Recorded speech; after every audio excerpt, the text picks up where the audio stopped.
আসসালামু আলাইকুম। আবারও নতুন ভিডিও নিয়ে হাজির হয়েছি। আজকে যে বিষয় আলোচনা করব, এই ভিডিও তাদের জন্য উপকারে আসবে যারা এসএসসি পরীক্ষার্থী অথবা অনুষ্ঠেয় নিবন্ধন পরীক্ষা দিবে। এখান থেকে 100 এক মার্কের কোশ্চেন আসবে। সেই বিষয় নিয়ে আমি আলোচনা করব। আশা করি আমার ভিডিওটা দেখবেন এবং বেশি বেশি শেয়ার, লাইক, কমেন্ট করবেন। আচ্ছা, প্রথমে বলা হয়েছে ক থেকে ম পর্যন্ত 25টি বর্ণ রয়েছে। এই 25টি বর্ণকে বলে স্পর্শধ্বনি, ইংরেজি বলে পলসিভ। আচ্ছা, একটা বক্সিং করা আছে। বক্সিং এ আছে প্রথম বক্সিং উচ্চারণ স্থান, তারপর অঘোষ যার ইংরেজি হচ্ছে ভয়েসলেস, দেন হচ্ছে ঘোষ ভয়েস যার ইংরেজি অর্থ হচ্ছে ভয়েস। এখন অঘোষের মধ্যে অল্প প্রাণ থাকবে, মহাপ্রাণ থাকবে। ঘোষের মধ্যে অল্প প্রাণ থাকবে এবং মহাপ্রাণ থাকবে। এখন বিষয়টা হচ্ছে আমি কিভাবে মনে রাখবো যে অল্প প্রাণ এবং মহাপ্রাণ আমি কিভাবে মনে রাখবো, সেটা আমি আজকে শিখাবো। আচ্ছা, এই 25টি বর্ণ ক বর্গীয় উচ্চারণ স্থান হচ্ছে কণ্ঠে, চ বর্গীয় উচ্চারণ স্থান হচ্ছে তালব্যে, ট বর্গীয় উচ্চারণ স্থান হচ্ছে মৃধা বা মূর্ধন্য বলা হয়, ত বর্গীয় উচ্চারণ স্থান হচ্ছে দন্ত এবং প বর্গীয় উচ্চারণ স্থান হচ্ছে উষ্ঠ। এটা হচ্ছে উচ্চারণ স্থান। তাহলে প থেকে 5টা বর্ণ উচ্চারণ স্থান হচ্ছে উষ্ঠ এবং ত থেকে 5টা বর্ণ যেমন দন্তান্ন পর্যন্ত হচ্ছে দন্তে উচ্চারণ স্থান। আর মিধে হচ্ছে ট থেকে মধ্যাহ্ন পর্যন্ত, এই 5টি বর্ণ হচ্ছে মিধাতে। আর চ থেকে এও পর্যন্ত হচ্ছে তালুতে, আর ক থেকে এও পর্যন্ত হচ্ছে কণ্ঠে। এটা হচ্ছে উচ্চারণ স্থান মনে রাখবো। এখন মজার বিষয়টা হচ্ছে যে আমি অঘোষ ধ্বনি কিভাবে চিনবো এবং ঘোষ ধ্বনি কিভাবে চিনবো সেটা আমাদের জানবো। আচ্ছা, প্রথম ঘরটা হচ্ছে অল্পপ্রাণ। অল্পপ্রাণ হচ্ছে 1 নম্বর। আবার ঘোষ ধ্বনির মধ্যে ঘোষ ধ্বনির মধ্যে আছে 3 নম্বরে, আর মহাপ্রাণ আছে 2 নম্বরে অঘোষের মধ্যে, আর 4 নম্বরে আছে হচ্ছে ঘোষ ধ্বনির মধ্যে। আচ্ছা, এখন দেখো এই যে 5টা বর্গীয় ক, খ, গ, ঘ, এটা হচ্ছে কণ্ঠের উচ্চারণ স্থান। এই 5টা বর্ণে যখন 1 নম্বর, দেন হচ্ছে 3 নম্বর, এটা হচ্ছে অল্প প্রাণ। তাহলে 1 নম্বর 3 নম্বরটা কে? তাহলে সূত্র মনে রাখবো যে 5টা বর্ণ মাথায় রাখতে হবে, যেমন ক, খ, গ, ঘ, তাহলে 1 নম্বর বর্ণ কে?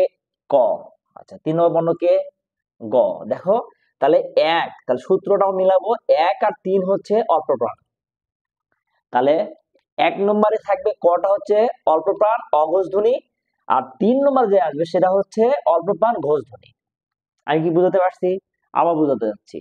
প্রত্যেকটা বর্ণ, 25টা যে বর্ণ রয়েছে, 5টা করে বর্ণ রয়েছে, প্রত্যেকটা বর্ণের প্রথম বর্ণ এবং হচ্ছে 3য় নম্বর বর্ণটা হচ্ছে অল্প প্রাণ, কিন্তু প্রথম বর্ণটা হচ্ছে অঘোষ আর 3য় নম্বর বর্ণটা হচ্ছে ঘোষ।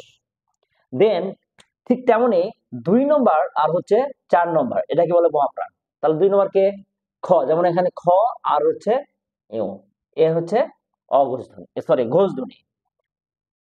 1 আর হচ্ছে 3 হচ্ছে অল্প প্রাণ, 2 এবং 4 হচ্ছে 2 এবং 4 হচ্ছে মহাপ্রাণ ধ্বনি।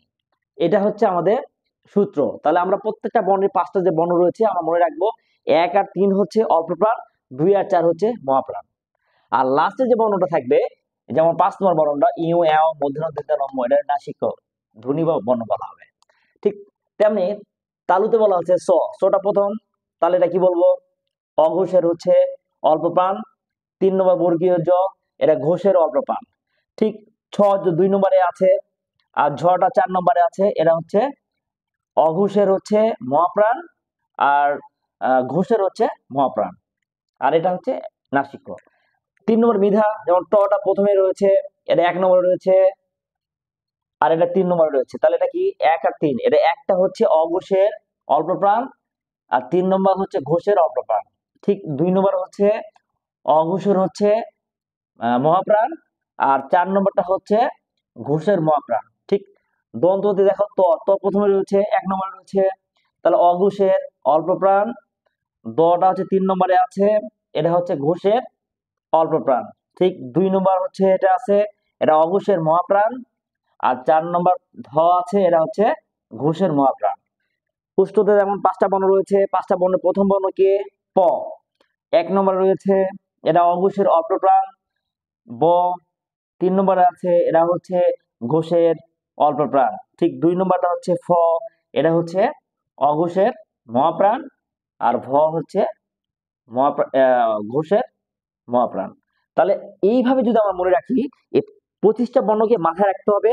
প্রত্যেকটা বর্ণের 1 আর 3 হচ্ছে অল্প প্রাণ।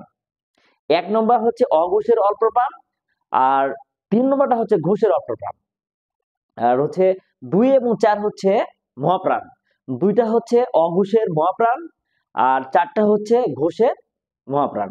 আর 5 নম্বর যেটা থাকবে নাসিক্য বর্ণ, সেটা আমি বলছি আগেই যে ইউ, এও, মধ্যাহ্ন দীর্ঘ ম, এই 5টি হচ্ছে নাসিক্য বর্ণ।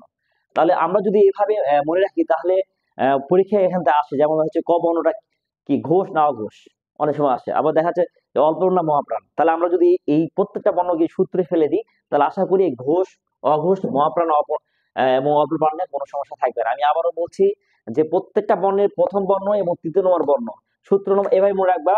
সূত্র, আমি সূত্র বলি, 1 আর 3, 1 আর 3 হচ্ছে অল্পপ্রাণ, 2 আর 4 হচ্ছে মহাপ্রাণ।